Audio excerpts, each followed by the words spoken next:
Hello everyone. आज की इस वीडियो में हम बात करेंगे क्लास 10th एक्सरसाइज 2.3 का एक लास्ट का क्वेश्चन रह गया था, क्वेश्चन नंबर 5, जिसमें हमें अलग अलग एग्जांपल्स सोचने थे। तो इसलिए मैंने इसकी एक अलग से वीडियो बनाई और इसके साथ ही मैं लॉन्ग डिवीजन के अलावा उसके जो अल्टरनेटिव में एक मेथड है वो भी मैं आपको बताऊंगा। तो चलिए शुरू करते हैं। पहले एग्जाम्पल नंबर 5 अपना कर लेते हैं। Give example of polynomial. हमें पोलिनोमियल्स के एग्जाम्पल देने हैं जिसमें पी एक्स भी खुद बताना है, जी एक्स भी, क्यू एक्स भी और आर एक्स भी, विच satisfy the division algorithm. Division algorithm क्या है हमारा, उसको सेटिस्फाई करना है। और डिग्री ऑफ पी एक्स और degree of q x, first part में कह रहा है कि पी एक्स की डिग्री और क्यू एक्स की डिग्री बराबर होनी चाहिए, इक्वल होनी चाहिए। और सेकंड पार्ट में क्यू एक्स की और आर एक्स की डिग्री इक्वल होनी चाहिए। थर्ड पार्ट में आर एक्स की डिग्री क्या होनी चाहिए, 0। मतलब आर एक्स क्या होना चाहिए, कांस्टेंट होना चाहिए, या हो सकता है आर एक्स 0 भी ले सकते हैं। अब सोल्यूशन में सबसे पहले हम ये लिखेंगे, by division algorithm. Division algorithm से हम क्या लिख सकते हैं, पी एक्स को हम लिखते हैं g x into q x plus r x. यहां पे मैं नीचे लिख देता हूं वेयर या तो आर एक्स होता है 0 और डिग्री ऑफ आर एक्स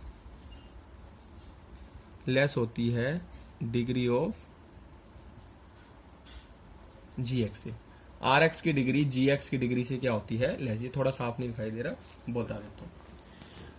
तो हमारे को अब फर्स्ट पार्ट में क्या चाहिए, पी एक्स की डिग्री और क्यू एक्स की डिग्री इक्वल होनी चाहिए।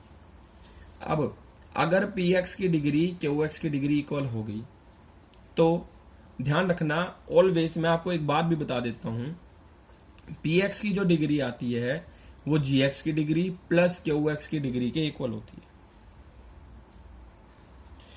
आप कोई भी एग्जांपल कर लेना या कुछ भी कोई क्वेश्चन हो उसको सोल्व कर लेना, आप हमेशा चेक करना कि पी एक्स की डिग्री जितनी भी है वो हमेशा जी एक्स की जो डिग्री है और क्यू एक्स की जो डिग्री, उन दोनों को ऐड करके ही आती है। देखना, कोई भी पी एक्स है 4 डिग्री की, उसमें जी एक्स हो 2 डिग्री का, तो क्यू एक्स हमेशा 2 डिग्री में आएगा। अगर पी एक्स 3 डिग्री की है, जी एक्स 1 डिग्री की है, तो क्यू एक्स हमेशा 2 डिग्री का आएगा। तो मतलब पी एक्स की डिग्री किसके इक्वल होती है, sum of degree of g x plus degree of q x. मतलब अगर पी एक्स की 4 है, जी एक्स की 2 है, तो क्यू एक्स की भी 2 है। अब हमें इसमें कह रहा है कि पी एक्स की डिग्री हमारी फर्स्ट पार्ट में डिग्री ऑफ पी एक्स क्या होनी चाहिए, डिग्री ऑफ क्यू एक्स। मतलब दोनों की डिग्री बराबर होनी चाहिए। अगर पी एक्स की डिग्री मान लो मैंने 2 ले ली और क्यू एक्स की भी मुझे कितनी लेनी पड़ेगी, 2, तो ये सेटिस्फाई कब होगा, यहां भी 2 यहां भी 2, तो यहां पे डिग्री ऑफ जी एक्स क्या होनी चाहिए, 0, क्योंकि 2 इज इक्वल टू 0 प्लस 2, तभी तो ये left side right side equal होंगे। तो मुझे अगर पी एक्स की डिग्री 2 ले ली तो क्यू एक्स की भी 2 लेनी पड़ेगी और जी एक्स की क्या लेनी पड़ेगी, 0। तो हम सबसे पहले क्या कर लेते हैं, लेट कर लेते हैं पी एक्स को। अब जी एक्स की डिग्री 0 है तो मुझे जी एक्स कुछ ना कुछ कांस्टेंट लेना पड़ेगा। कांस्टेंट का मतलब है, मान लो मैंने 2 ले लिया, इसकी डिग्री क्या है, 0। ठीक है। अब पी एक्स जो भी लेंगे, जो भी आपके दिमाग में आता है, मान लो एक्स स्क्वेयर प्लस 1 आ गया, मान लो, या x square plus x plus 1 आ गया, तो उसको 2 से मल्टीप्लाई कर देना या 4 से कर देना। तो मैंने यहां पे लिख दिया 4 x square plus 2x plus 2, कुछ भी लिख दिया जो माइंड में आ रहा है। 2x square plus x plus 1 आया था, उसको 2 से मल्टीप्लाई कर दिया ताकि क्यू एक्स भी लगभग सेम ही आ जाए, मतलब उसकी डिग्री तो बराबर आएगी। अब जी एक्स को जब मैं पी एक्स को जब मैं जी एक्स से डिवाइड करूंगा तो यहां पे आ गया 2x स्क्वेयर, यहां आ गया 4x स्क्वेयर, यहां प्लस था यहां माइनस हो गया, ये कट गया। अब मैंने इसको कर दिया x से, 2x आ गया, साइन मैंने चेंज कर दिया, कैंसिल हो गया। अब कर दिया 1 से,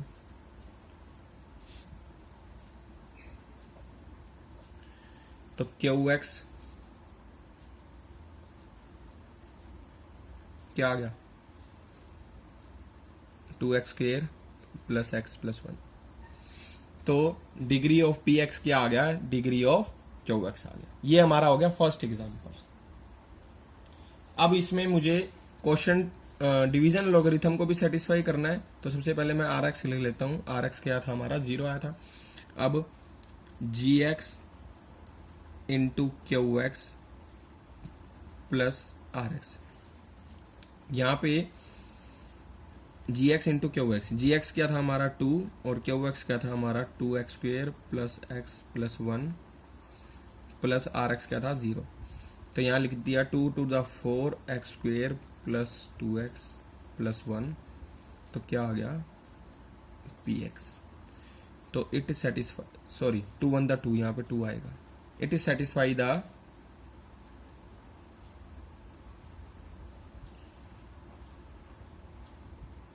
division algorithm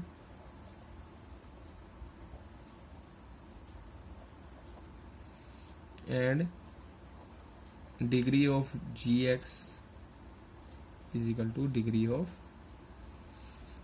Q x, sorry degree of q x is equal to degree of P x. P x और क्यू एक्स की डिग्री बराबर आ गई। तो ऐसी हमें और एग्जांपल सोचने हैं। आप यहाँ पे जरूरी नहीं है 4x square plus 2x plus 2 मतलब रिमाइंडर 0 ही आए। हो सकता है कि आप रिमाइंडर को यहाँ पे क्या ले सकते हो, 3 ले लो, 4 ले लो, यहाँ पे 2 के रिमाइंडर 1 2 3 कुछ भी आ सकता है। तो यहाँ पे हमने क्या करना है, अब एक बात का ध्यान रखना, या तो रिमाइंडर 0 होता है या रिमाइंडर की डिग्री लेस होती है। तो रिमाइंडर अगर हमने gx कांस्टेंट ले लिया तो रिमाइंडर की 0 मतलब रिमाइंडर हमारा मोस्ट कॉमन 0 ही आ जाए तो वो बेटर है। अब इसके बाद हमारा सेकंड पार्ट जो है उसमें वो कह रहा है कि डिग्री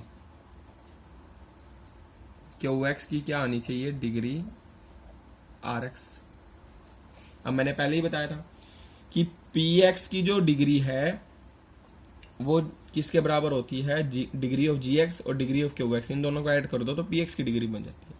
अगर क्यू एक्स की डिग्री आर एक्स की डिग्री के इक्वल आ गया, क्यू एक्स की डिग्री आर एक्स की डिग्री के इक्वल आ गया। अब मुझे एक बात का पता है कि अगर मान लो क्यू एक्स की डिग्री मैंने 1 ले ली तो मेरे को आर एक्स की भी 1 लेनी पड़ेगी, मतलब ये दोनों के दोनों लीनियर पॉलिनोमियल लेने पड़ेंगे। ठीक है, अब पी एक्स की डिग्री मुझे क्या लेनी पड़ेगी, देखो जी एक्स की डिग्री हमें पता है कि आर एक्स की डिग्री से हमेशा क्या होती है, ग्रेटर होती है। तो इसलिए मुझे जी एक्स की 2 डिग्री रखनी पड़ेगी, 1 डिग्री क्यू एक्स की होगी, 2 डिग्री जी एक्स की होगी। तो पी एक्स की डिग्री कितनी लेनी पड़ेगी, 3। पी एक्स की डिग्री लेनी पड़ेगी 3। तो मैंने यहां पे पी एक्स को 3 डिग्री का ले लिया। 3 डिग्री का कोई भी एग्जांपल आप सोच सकते हो, मेरे जो दिमाग में आया मैंने वो एग्जांपल सोच लिया। आप चाहे तो x cube plus x square minus 2x plus 1, x cube plus 2x square minus 3x plus 2, कुछ भी आप सोच सकते हो। और अब हमें जी एक्स क्या लेना है, 2 डिग्री का, क्योंकि मैंने पहले ही बताया क्यू एक्स और आर एक्स की डिग्री बराबर होनी चाहिए, यानी कि इनकी 1 डिग्री ली। तो इससे ये पता चलता है कि आर एक्स की 1 डिग्री और जी एक्स की डिग्री आर एक्स से तो ज्यादा ही होती है। तो इसका मतलब जी एक्स की डिग्री 2 3 4 लेनी पड़ेगी, मैंने 2 ही ले ली। तो क्यू एक्स की 1, जी एक्स की 2, तो पी एक्स की डिग्री मुझे कितनी लेनी पड़ेगी, 3। 1 प्लस 2 कितनी होगी, 3। तो इसलिए मैंने पी एक्स 3 डिग्री का ले लिया। और अब मैं जी एक्स ले लेता हूं अपनी तरफ से। जी एक्स मैंने क्या ले लिया, 2 डिग्री का कोई भी, जैसे मैंने एक्स स्क्वेयर माइनस 1 ले लो, कुछ भी सोच लिया, लो प्लस 1 ले लिया मैंने, इससे भी फर्क नहीं पड़ता। अब इसको डिवाइड करो,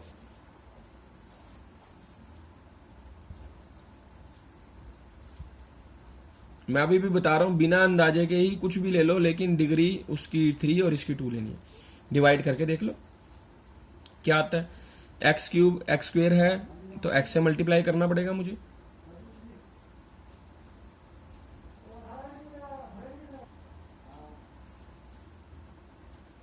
एक्स को 1 से करेंगे तो एक्स आएगा। तो ये वाली टर्म मुझे यहां नहीं लिखनी, यहां पे लिखनी है प्लस का एक्स।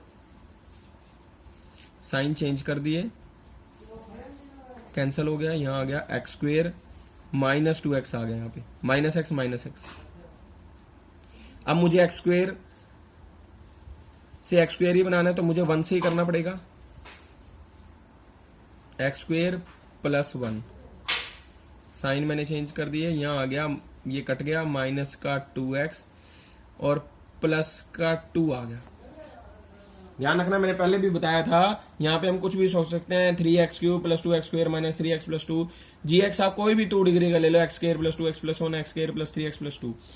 अब जब डिवाइड करा तो देखो rx की डिग्री, पहले मैंने qx लिख लिया x प्लस 1, rx लिख लिया माइनस का 2x प्लस 2, इसकी डिग्री 1 है, इसकी डिग्री 2 है। डिवीजन एलोगरिथम में rx की डिग्री gx से लेस ही होती है हमेशा, तो ये भी बात हमारी सेटिस्फाई होगी। और उसने कहा था कि qx की डिग्री और rx की डिग्री बराबर होनी चाहिए।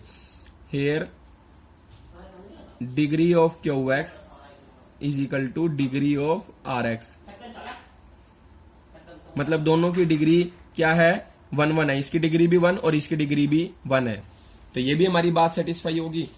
अब डिवीजन एलोगरिथम से हमने प्रूव करना डिवीजन एलोगरिथम को, यहां मैंने ये भी प्रूव करके दिखा दिया, gx into qx plus rx, gx qx plus rx, इसको मल्टीप्लाई करके ये आ गया और ये rx आ गया, इसको सिंप्लीफाई करके यहाँ पे आ गया हमारा px, यानी कि gx into qx plus rx का आ गया px। Dividend is equal to divisor into quotient plus remainder, तो ये डिवीजन एलोगरिथम को भी सेटिस्फाई कर गया। आप चाहें तो कितने भी एग्जांपल इसके बना सकते हैं इजीली, आपको ज्यादा नहीं सोचना पड़ेगा। थर्ड पार्ट की बात करते हैं। थर्ड पार्ट मैंने यहाँ किया तो इसलिए मैंने ऊपर ये बात दोबारा लिख दी डिवीजन एलोगरिथम वाली, और साथ में हमें ये पता है कि डिग्री ऑफ px क्या होती है, degree of gx plus degree of qx। अब हमें यहाँ पे डिग्री ऑफ rx क्या होनी चाहिए, 0, मतलब या तो rx क्या आना चाहिए, 0 हो गया, या rx 1 2 3 4 5 6 7 8 कुछ भी आ सकता है। तो अब हमने इसके लिए बड़ा ही आसान सा एग्जाम्पल लेना है। एग्जाम्पल मैंने क्या ले लिया, लेट px ले लिया, px कुछ भी ले लो आप, क्वाड्रेटिक लेनी है क्वाड्रेटिक ले सकते हो, जैसे x प्लस 1 का होल स्क्वायर क्या आता है, x² plus 2x plus 1, x plus 1 का होल स्क्वायर होता है और वो डेफिनेटली x प्लस 1 से तो डिवाइड होएगा, तो मैंने यहाँ पे gx ले लिया x प्लस 1, मतलब ये इसको प्रॉपर डिवाइड कर देगा। अब डिग्री ऑफ rx क्या होनी चाहिए, 0, मतलब rx क्या होना चाहिए, कांस्टेंट पॉलिनोमियल 2 3 4 5। जब हम इसको इससे डिवाइड करेंगे, इस वाली पॉलिनोमियल को इससे, तो आंसर आएगा 0। अगर मैंने इसमें यहाँ पे ये नंबर चेंज कर दिया, मान लो 7 कर दिया, 7 या 4 कर दिया, 7 करते ही यहाँ पे 6 एक्स्ट्रा हो गया तो वो रिमाइंडर आ जाएगा, 4 करते ही 3 एक्स्ट्रा हो गया वो रिमाइंडर आ जाएगा, यानी कि रिमाइंडर की क्या आ गया, कांस्टेंट आ गया, और उसकी डिग्री क्या आ गई, 0। तो आपने ऐसी कोई सोच लेनी है, जैसे x प्लस 2 का होल स्क्वायर सोच लिया, x² प्लस 4x प्लस 4, उसमें 4 की जगह 5 6 7 8 9 कुछ भी ले सकते हो। तो जब आप इसको डिवाइड करोगे, मैंने यहाँ लॉन्ग डिवीजन करी, लॉन्ग डिवीजन करने से मेरा यहाँ पे क्या आ गया, 6 आ गया रिमाइंडर, qx क्या आ गया हमारा x प्लस 1, rx क्या आ गया 6। तो डिग्री ऑफ rx क्या होगी, rx कांस्टेंट पॉलिनोमियल है तो इसकी डिग्री क्या होगी, 0। अब डिवीजन एलोगरिथम को भी सेटिस्फाई कर देते हैं, तो यहाँ पे gx into qx plus rx कर लिया, gx x plus 1, qx x plus 1 और rx 6, तो x² प्लस 2x प्लस 1 यहाँ से आ गया और plus 6 x² plus 2x plus 7 जो कि हमारा px था। तो it satisfy division algorithm, division algorithm. अब मैंने जो आपको एक प्रोसेस कहा था लॉन्ग डिवीजन का, उसके अल्टरनेट में एक प्रोसेस था, वो मैं आपको समझाऊंगा, जिसका नाम है सिंथेटिक डिवीजन। सिंथेटिक डिवीजन में हम एक पॉलिनोमियल को सिर्फ लीनियर पॉलिनोमियल से डिवाइड कर सकते हैं, मतलब ये अगर कोई लीनियर पॉलिनोमियल से डिवाइड करना पॉलिनोमियल को, ये तभी अप्लाई हो सकता है। तो इसके लिए हमने एक एग्जांपल ले लिया, जैसे मैंने एग्जांपल लिया px ले लिया मैंने यहाँ पे x² प्लस 2x प्लस 7, जो मैंने अभी ऊपर लिया था वही एग्जांपल ले लिया, और मैंने यहाँ पे अपना gx जो ऊपर लिया था वो ले लिया मैंने x प्लस 1। अब हमें पता है कि ऊपर हमारा यहाँ पे जो क्वोशिएंट आया था वो x प्लस 1 आया था और रिमाइंडर आया था 6, तो अब भी हम यही निकाल के दिखाएंगे आपको। सबसे पहले हमने पॉलिनोमियल को कंप्लीट रखना है, कंप्लीट का मतलब अगर क्वाड्रेटिक है तो x² के बाद x वाली टर्म भी होनी चाहिए और कांस्टेंट भी होनी चाहिए। अब हमारा इसमें ऐसे लिख के हमने यहाँ पे इसके कोफिशिएंट लिख लेने हैं। x² का कोफिशिएंट क्या है, 1, यहाँ नोट कर लिया, x का कोफिशिएंट है 2 और कांस्टेंट टर्म है 7। यहाँ अगर -2 होता तो माइनस नोट करता, 7 माइनस का होता तो माइनस का नोट करता। अब यहाँ पे इसका कोफिशिएंट कैसे, इसमें क्या करना है, इसकी जीरो बतानी है। x plus one is equal to zero कर लो, x इज इक्वल टू क्या आ जाएगा -1, तो -1 से करेंगे, मतलब इसका खेल जीरो से है। x plus one is equal to zero रख के इसकी वैल्यू को जीरो रख दिया, x इज इक्वल टू क्या आ गया -1, तो -1 से ऐसे डिवाइड करना। सबसे पहले हमने यहाँ कुछ नहीं लिखना, 1 ही लिख देना है। अब ध्यान रखना, जो यहाँ पे दो नंबर होंगे वो सारी जगह जो दो नंबर होंगे वो दोनों ऐड होंगे, और इधर ऐसे क्या होगा, मल्टीप्लाई। पहले तो हमने कुछ भी नहीं ऐड करना, मतलब जीरो ऐड करना है, तो यहाँ 1 ही लिख दिया मैंने। अब इसकी इससे क्या आएगी, मल्टीप्लाई, 1 इंटू -1 -1, यहाँ होंगे ऐड 2 प्लस -1 1, फिर यहाँ होंगे मल्टीप्लाई -1 इंटू 1 -1, और यहाँ होंगे ऐड, तो यहाँ क्या आ जाएगा 6। तो अब ध्यान रखना 6 हमारा क्या आ गया, रिमाइंडर, और QX हमारा क्या आ गया 1, और यहाँ 1, ये 1 है कांस्टेंट टर्म और ये 1 है कोफिशिएंट ऑफ x, तो आ गया x प्लस 1। क्लियर? एक बार दोबारा बता देता हूं, पहले हमने कुछ ऐड नहीं करना, सिंपल 1 लिख दिया, यहाँ मल्टीप्लाई -1, फिर यहाँ ऐड 1 आ गया, फिर ये मल्टीप्लाई -1, और फिर यहाँ ऐड करके 6 आ गया। अब एक और एग्जांपल ले लेता हूं जिसमें पॉलिनोमियल कंप्लीट नहीं हुई।